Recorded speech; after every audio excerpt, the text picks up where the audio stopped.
Hello, everyone. Welcome back to Podcast Charge. It's episode 8. How you guys doing today? My name is Hector Ramirez, your host of Podcast Charge, alongside a new special guest. Say your name. Hi guys, I'm Ben Atwater. I'm film editor of the Charger Bulletin. All right. Anything else you do on campus? Probably any clubs or what's your year? Well, I'm a second-year fast track student, marketing major. I'm an RA for the Business LLC. I'm a senator for USGA. I'm an Alpha Lambda Delta, marketing club, Scope. So basically, you're well-rounded. Yeah. You do everything on campus. Yeah, a little bit too much. Yeah. Do you run around a lot too? I mean, you probably have a lot of meetings throughout like a whole week, right? I run around a lot. Yeah. There's not really. You find little bits of time though to get in the fun stuff. Little crevices, 10 minutes in between. I'll go play Assassin's Creed for 10 minutes. There you go. That's the a good way to spend time. Yeah. I'm glad you're on here with the show with me. And today we have a very fun episode because one of our topics, we have talked about on the podcast show before, but this time we're talking about our top 3 favorite movies of 2015. But So far. Yeah, so far. I haven't seen every movie yet. But before we get into that, we're going to the latest and greatest of University of New Haven, and that's what's going on with the news. So for Charter Bulletin, when we posted up, we're going to talk about 3 stories pertaining to 9/11. One of the rooms that opened up that a lot of people like on Campus Hall, and as well as one of our alumni from University of New Haven is going to be in the polls in the. He's going to be nominated. in the. He was nominated for the legislature in his local area. Yeah, Seymour, Connecticut, which is really awesome. So let's get straight into the news. So first thing we're talking about is 9/11, which is really headline right there, written by our own editor-in-chief, Elisa Sancti. And this one really touched out to me because my father's a firefighter. So hearing this very touching story about all these people that gave their lives for that tragic event, it just really reached out to me because then it made me think of my father, who is one of the most selfless people I've ever known in my life. And he really is a try and true meaning of thinking about others before himself, that no matter where people are running away from, he will go towards to save others, kind of thing. Did you by any chance see the ceremony that UNH had on campus? So I saw it in passing because I had to run to get to a Scope meeting, but I do know a lot of people involved, whether they were from the ROTC or Fire Science Club or all the different groups that were involved. And I heard it was a great ceremony. And the big thing about 9/11 is that it's not something like the Holocaust or something that we just hear about and we don't really directly see, because I think pretty much everybody here right now, they all experienced it. So it's all kind of a little part of your childhood that everybody's always going to remember it. And so I really think it's really important to commemorate on it because it's really a very generational thing that I don't think we're ever gonna forget about it. No, definitely not. I mean, when I went home that day, I remember that day specifically. My dad was just sitting on the couch. Like first grade or kindergarten. Yeah, like around there. Like I just got home from school and then my dad's sitting on the couch, like something's happening. I really couldn't understand it fully because I was still young. But now I see, I'm like, holy crap, It's like a disaster movie come to life, It's crazy. I mean, I remember my mom picked me up early from school. I wasn't really sure why, and she turned on the TV and I was like, oh, that's something, but I didn't really process it till later. Right, yeah. But yeah, it's definitely, it's just something that's really going to shape our generation, I think. I think it already has. Absolutely. Have you seen the new Freedom Tower in the city yet? Yeah, I did. It's nice. It's nice commemoration. It's nice, and they have the whole little park down there with the fountains and the bases of the towers. Right. It's really nice. Yeah, it's I like going there. It's a solemn thing, but it's kind of united a lot of Americans together, I think. Yeah, definitely. I was actually just coming out of the thought right now. Have you seen the movie Gangs of New York? I have not. Is that Scorsese? Yeah. Yeah, I've not seen it. Yeah. No, oh man, it's so good. I won't spoil the ending, but literally, it was after 9/11, and since it is about the city of New York, the ending will give you chills. I kid you not. Like to this day, every time I watch that ending, I always get a chill down my spine. It's about 9/11, is that why? Well, this is after 9/11. The ending is presented in a way where it shows New York through the evolution of time, how the city kept getting bigger and bigger, and since the movie's made in 2002, it included the 2 towers. And that sounds really awesome. Yeah, everybody in the theater was like silent, they didn't know how to really react to it. I know it's kind of hard to do in movies, like in American Sniper when they touched on it. It seemed a little forced into me there. Yeah, I agree. I like the movie, but you're right. Yeah, it's a little forced in. But it's definitely it's something that's really important, and it's good that they keep these ceremonies going. Definitely to commemorate it. But with all that said and done, let's jump into the next article, which is one of our alumni being in the nomination for first selectman of Seymour, Connecticut. His hometown is Zanai Imatovsky. And what, first, you don't know what first selectman is. Definitely had to read about this article to know what it is. It is, unquote, I just lost the quote. Here you go. There you go. The first selectman shall serve full time and shall be the chief executive and administrative officer of the town. So pretty much a big responsibility for your town. And the reason why he wanted to do that was to make a better city for not only the people that are living in it, but also for generations to come. So that's really nice, you know. So so I think it's really cool when people get involved with local government. I don't know. Are you familiar with Westfest? Do you remember it happened a few weeks ago? Yeah, I did. We actually talked about a prior episode. Yeah. Oh, okay. Yeah. So I'm actually I'm part of the commission that sort of planned that whole thing, the UNH Mayor's Advisory Commission. That's a big deal, dude. That's another thing I'm involved with. Yeah. So pretty much, I think getting involved with local government, it's very, very different than you think, because there's a lot of more interest groups you have to respond to. But it's something important because a lot of times your subsidiaries or the people that you represent, they don't always appreciate it the most because local government's sometimes taken as a joke. But it's an important job. Having many meetings in City Hall in West Haven, it's an important job. So it's definitely good that people keep striving to get involved with it. Yeah. So shout outs to our Zanai. graduate. Yeah. It's a very interesting name. Something I cannot just. Zanai Imatovsky. It's a very interesting name. That's definitely gonna last. So the last article we're gonna talk about is more or less UNH campus related, and that's Bergami Room opening on campus. And you know a little bit about Bergami, so tell the audience about it. All right, so I'm actually the RA in Bergami for the Business LLC. So the game room, that was their last year. Also there last year was Pandini's and Grill 155, which they regrettably shut down for the new Wow Cafe and Sandella's, which is moving out of Botwinick. That's what I heard too, yeah. Yeah, and that kind of sucks for a lot of people because I really like Pandini's and the Grill. It was always like a solid. Bartels wasn't on point that night. Mm-hmm. But anyway, back to the game room. So the game room is sort of right next to it. They have a pool table. They have, do they have any arcade games there? I think they have like one. Regular arcade games. Like I remember seeing Pac-Man there like last year maybe. I think they have like one that might have like a lot of games on it. But they have foosball.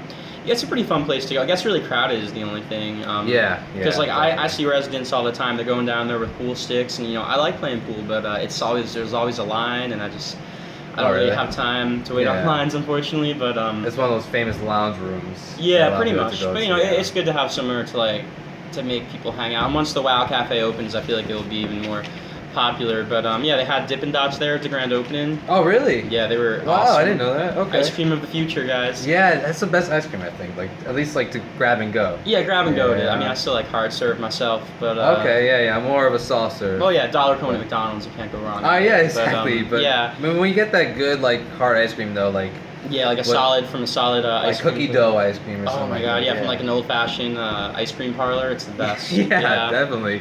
So that's just about it for the news of Charger Bulletin.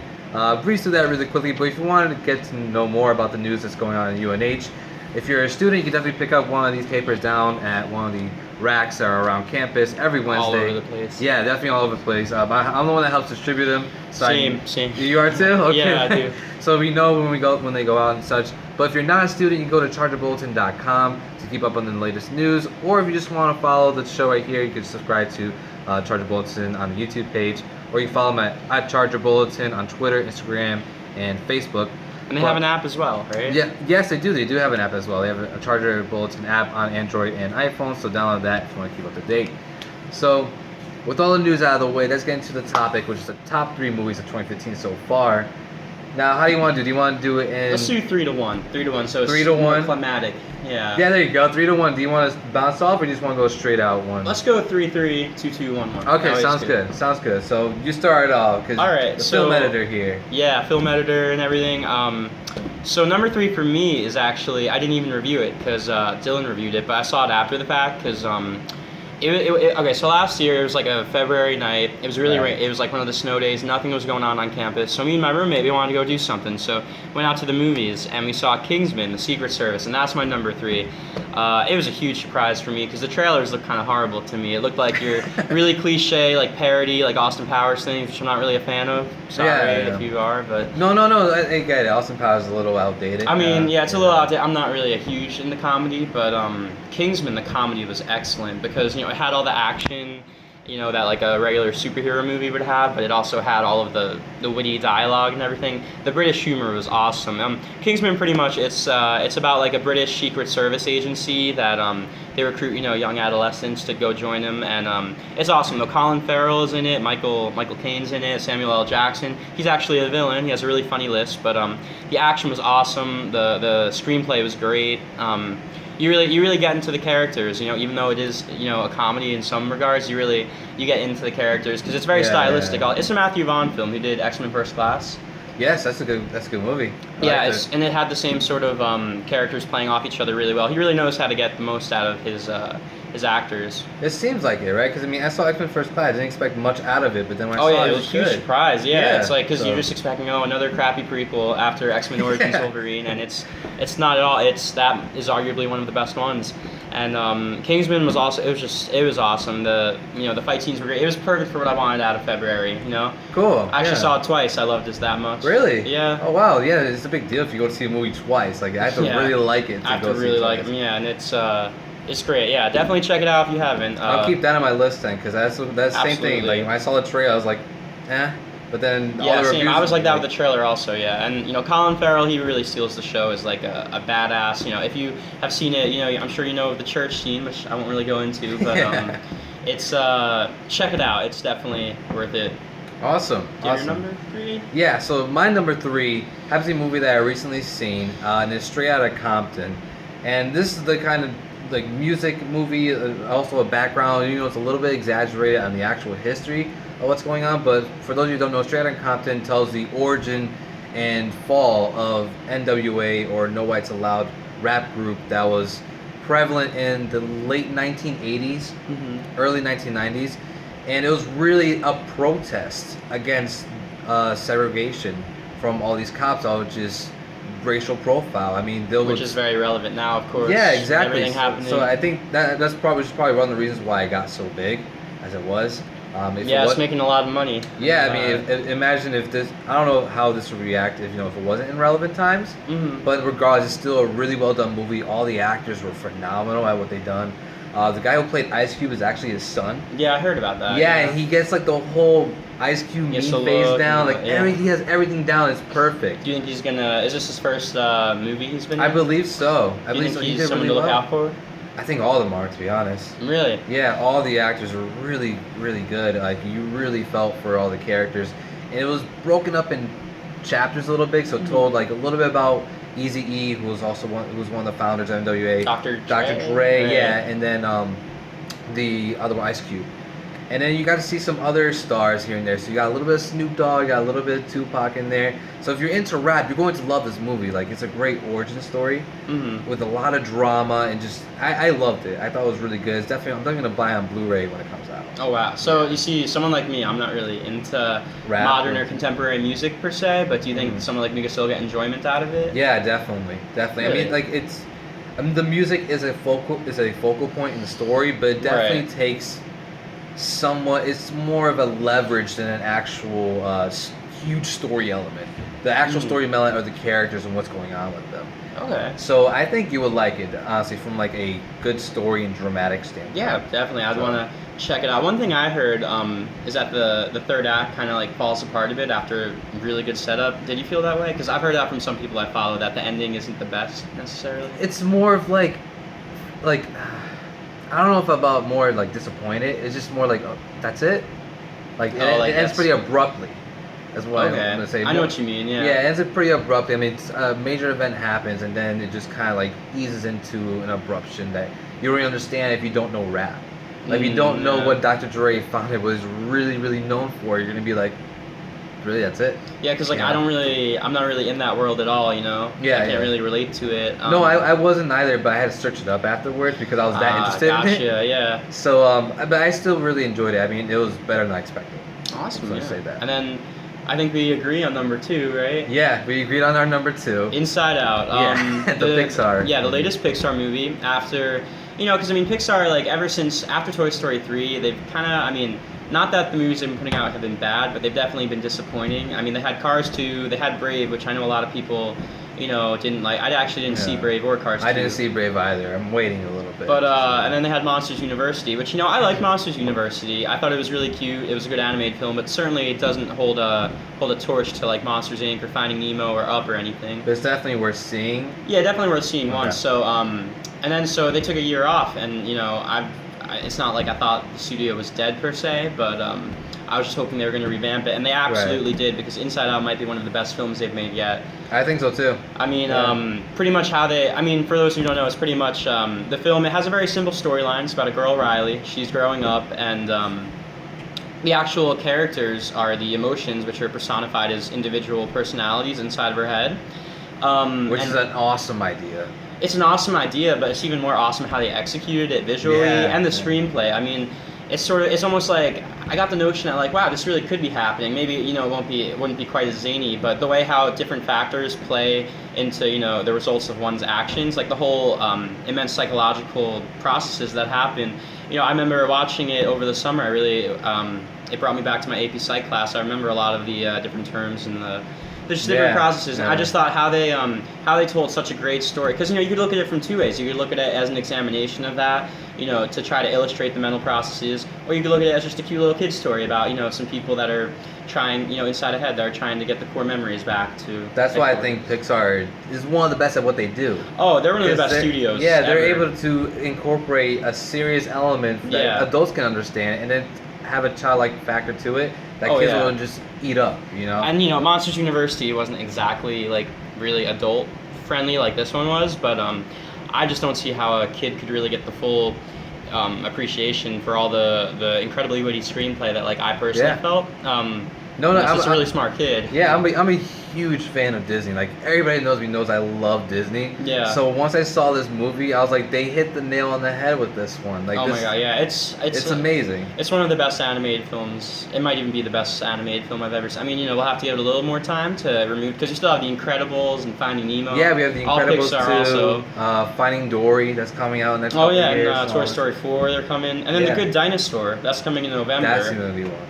I'm not too sure about that one. Really? But, I mean, I heard about clips of it. I'm sold on what I read. I was just, I mean, it could just be because Inside Out was just so excellent for me, and you know, the soundtrack was amazing. The characters, the voice actors. Oh yeah, Amy Poehler and Bill Hader. I could honestly see this being nominated for Best Picture. I mean, Toy Story 3 and up were, and I think this was probably the superior film to both of those. You know, it's hard to say something was superior to Up. Yeah. I know it's so hard because they're all so good. Yeah, no, it's like it's more of like they're, you know, one's not the best and like all these are just bad. It's more like this one's a little better than the rest of them, and they're all good. And it's like it's so hard to choose, but But I enjoyed most of it, the comedy of how they just played everything out. I mean, just the fact that they not only did Riley's head, but like her mom's head and the cats. Yeah, and that was my favorite. The cats on the boy who saw the girl for the first time, and then all the emotions freaking out. And I mean, the one thing I could say is like I don't really, you know, how I didn't really like the notion that everybody has the same 5 core emotions. Oh, okay, yeah, you know, 'cause everyone had the same, but I could say, I mean, there was already such a hard story to tell. I thought it was just a miracle how they could even tell it. You know, I'm not that smart to figure out how to tell something like that. I know, like this is like. I love to write short stories, so this is like one of the ideas I had in my head about, you know, another situation inside a person's head, how they deal with it and how they react to the outside world. But I could never figure it out. Pixar did. Yeah, they did. You know? Yeah, and it really calls into question the whole free will versus programming, which is, you know, a theme of AI, which I know you're going to get into later. But yeah, Inside Out, it's great. Number 2. So for number 1. Do you want to go first? Or? Yeah, I'll go first. I'll go first for number 1. And that's Avengers Age of Ultron, and this movie blew me away. I mean, I'm a fan of the Marvel movies already, but this one, I have to say, is my all-time favorite. Of all of the Marvel Cinematic Universe so far? Of all the Marvel, yeah. I mean, Captain America 2 was like my top, because it was so cool, but Age of Ultron, I just loved so much because of everything that was set up. We finally got to saw most of the people just. I don't know. It's like the whole team was just so epic to me, and just how they handled the situation. Also, the fact that Ultron was not like completely menacing villain. He was also a little comedic at times. Yeah. That yeah, I the enjoyed, wits, you know, which is Marvel known for. They're known for being an epic scale movie, but having its also light having moments. grounded, because that way keeps it grounded versus like the Nolan Batman films, which are just all completely serious. Yeah. So regarding Age of Ultron, I love that movie a lot. I mean, it's definitely it would make my top 5 if not my top 3. Hey, good enough. I mean, I had a few. Excuse me. I had a few problems with it. You know, like sometimes I feel like a lot of stuff was just thrown in there, set up for Civil War, which I'm immensely excited for. But no, I loved Age of Ultron though. It's a great film. I thought Thor was used the best he's ever been used as far as comedically. Right. Yeah. The further development of you can really tell that something's going to go down in Civil War because you could see some clashing between Steve and Tony. Yeah, there's some Tony, and it's going to go down. But that's the thing. I mean, I almost feel like there was a little. I wish there was a little bit more, maybe. Now, who am I saying? There was a lot of delivery in Age of Ultron. I mean, that Hulkbuster fight was incredible. It was enough to make me go back and see it a second time in IMAX. Yeah, and the thing about this too, and you actually wrote an article about that in the paper, like screen versus watching something at home. Okay, this one absolutely merits the big screen. I mean, it's too late now, unfortunately, but it absolutely was better on the big screen. I mean, the whole. I don't want to spoil the ending, but I'm just gonna say, I mean, the visual effects were incredible. The acting was incredible. The score, I like how they actually kept with some of the same score because I don't. Well, you all expect these to hear the Avengers theme, but at least a version. It's also because like in all the other movies, they always change composers. I'm really big into like film scores and composers, being a music kid. And but yeah, I'm the same with video games. Like if you have a composer for one game. I like it when they series, keep the same themes and motifs. Yeah, that's such a huge part of what makes the movie so investing is the score. And I loved it though. The Hulkbuster fight was just incredible to see. It was. I mean, for that alone, I'd give it the Oscar for visual effects. Yeah, but, that was definitely one of the movies I extremely love. I just love how everything's tying into each other now. Now, did you see? Oh yeah, that's great. Now, question: did you go to the opening night? Yes, I did. Yeah, there's nothing like going to a Marvel opening night. There really isn't. I don't even think Star Wars can really compare because everyone is so hyped. I've been to. Have you been to any of the other ones? I've been to Ant-Man, Captain America 2.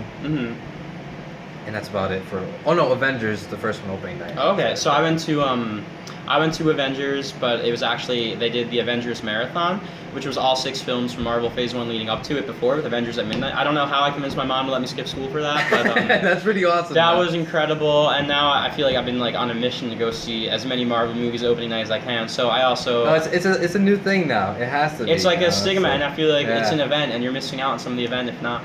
It's not the same. It really isn't. Because everyone there is so pumped and excited. You get so caught up in it. Some people are in an outfit, or even if you're just in a shirt, it's still everyone's so into it. Yeah, I mean, like perfect example to the Ant-Man premiere. When I went with my friend and my sister, who just got into it. She saw all the Marvel movies, marathon them, she got it. But when we went to the premiere of Ant-Man, and you could tell like the vibe. Everybody was wanting to watch the movie. They're going to love it, and no matter what it was, right? So. When we saw it, and then I went to go see it again for the second time with a couple of friends, like maybe like a week after opening, it was not the same. It's not at all. It was not the same. As much as I loved Age of Ultron the second time, it doesn't compare to the first time. Which but Ant-Man I didn't get to see opening night because I was coming home from a trip from Israel then. But I saw the Friday night after. So still a good movie. Still, great movie. Not my top 3, but like. Definitely up there. But Age of Ultron, just quickly, I mean, I wouldn't really call it my favorite Marvel movie. If I had to throw it in there, I'd just say the first Captain America. It really does it for me. Really? More than most people, because I really like the whole period piece element to it. I thought it was so different from anything we'd had before that, as far as it has different vibes. It feels a lot like Raiders of the Lost Ark, kind of mixed with like a superhero movie, and I loved it. So, but Age of Ultron is up there, along with Captain America 2 and Iron Man 1. But we should probably get to my number 1. Let's do it. Number 1 for you. Number 1 is Mad Max Fury Road.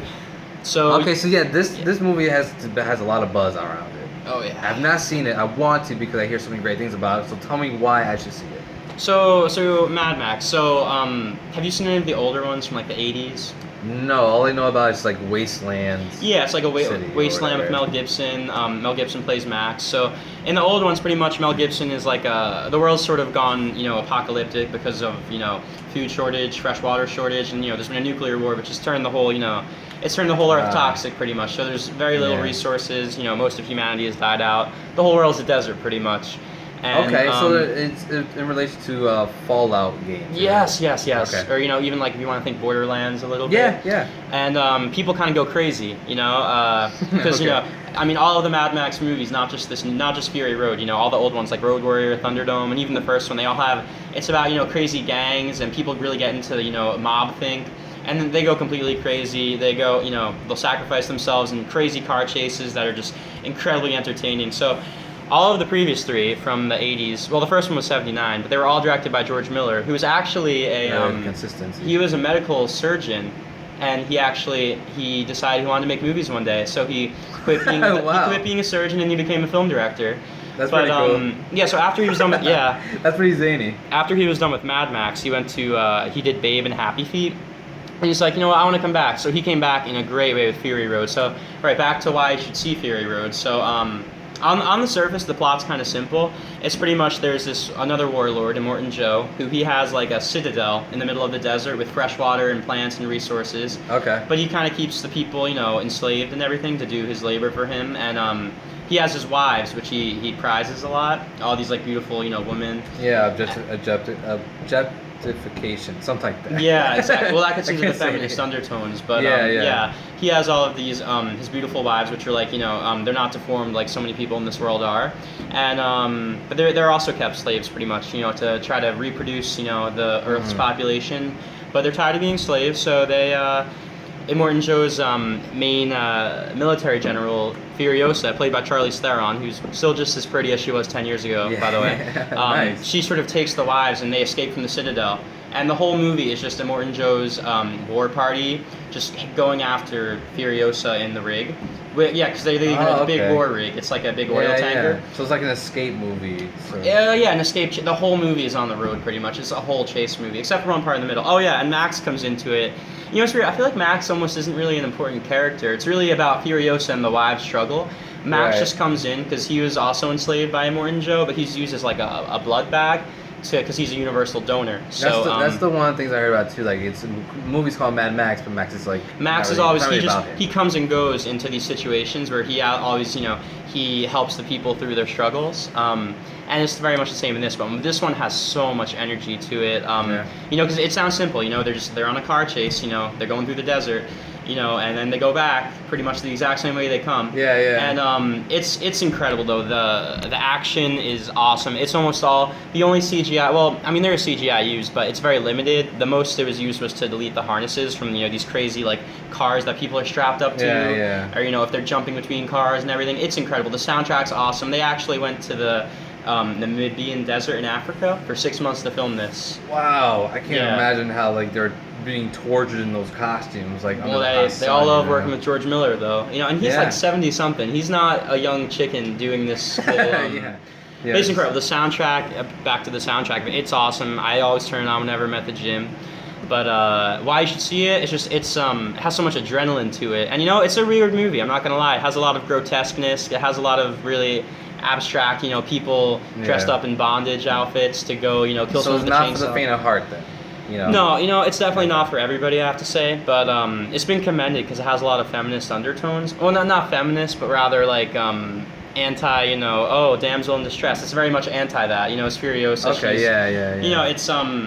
It's really something you gotta see. It's more of an experience, really. And to be honest, I didn't love it the first time. But when I went back the second and third time, I really started to like appreciate it for like the spectacle it is. And it's one of the best movies I've ever seen in a movie theater, hands down. Okay. I know it's a bold claim, but Hey, it's all right. If you liked it that much, then you're able to say it. it's something that to me it gets better every time I watch it. Kind of like Lord of the Rings, and yeah, exactly. absolutely check it out. Scope's actually doing it this Friday. Oh yeah, I did. I saw that. Yeah, we did it Wednesday also, so I just watched it last night, so it's fresh on the mind. Yeah. Yeah, they're doing like actually, you mind doing a shout out for that? Was Scope? Absolutely. So Scope, we do every Wednesday and Friday. We have a film at 7:30. Free popcorn on Fridays, but Yeah, it's free movies pretty much. And what time is it around? 7:30. 7:30. Okay. Yeah, and Lee 301 on most nights. But yeah, check Charger Connection. Free movies, guys. They're great, and normally we get them before they come out on DVD. Which is awesome. Yeah, Which is awesome. it's I mean, it costs us a lot of money, but But hey, it's awesome. worth it. You know. So yeah, so those are our top 3, I guess. Yeah, those are our top. Yeah, three. it might change come. I might just December rent. 18th, Yeah, I know, right? And I know when December Star Wars 18th, comes out. Yeah. But there's a lot of other great ones. All the Oscar bait films are coming out now, like Revenant and In the Heart of the Sea. It's gonna. Yeah. I think it's gonna be a really good year for movies. Definitely, I can't wait to see Black Mass, which starring Johnny Depp, which people are saying is one of his best roles. Yeah, they're saying it's a comeback for him. Yeah, definitely. So that was a lot of fun. I hope you had fun talking about our top 3 favorite movies half an on hour. the show. Wow. I know it just breezes by, right? Yeah, you it don't even does, realize yeah. it just breezes by all the time it goes by because we're having so much fun. Now, he's not the only one that can have fun. You can have fun as well if you want to be a part of Podcast Charge. Email me by my description in this Email me by my email in the description box down below. Just have the title or the subject as Podcast Charge and put your name under it, and then we'll see if we can put you on the show for the next episode of Podcast Charge. Now, Ben, is there any last things you want to say to the people out there before we end the episode?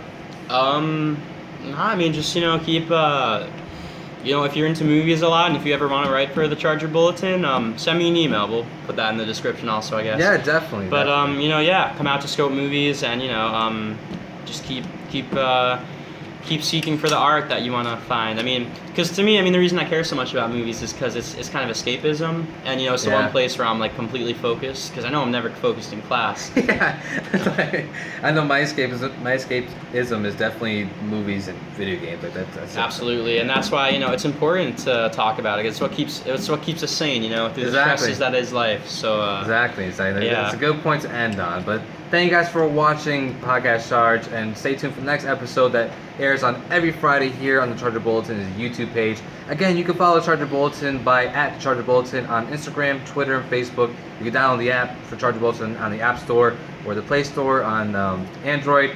As well, you can follow the YouTube channel here. So click that subscribe button if you like it. If you like what you see here, definitely click that like button and just share with your friends and family. All right. So I'll see you guys next time. Have a good one, and I think that's it. Signing off. see you later. Bye.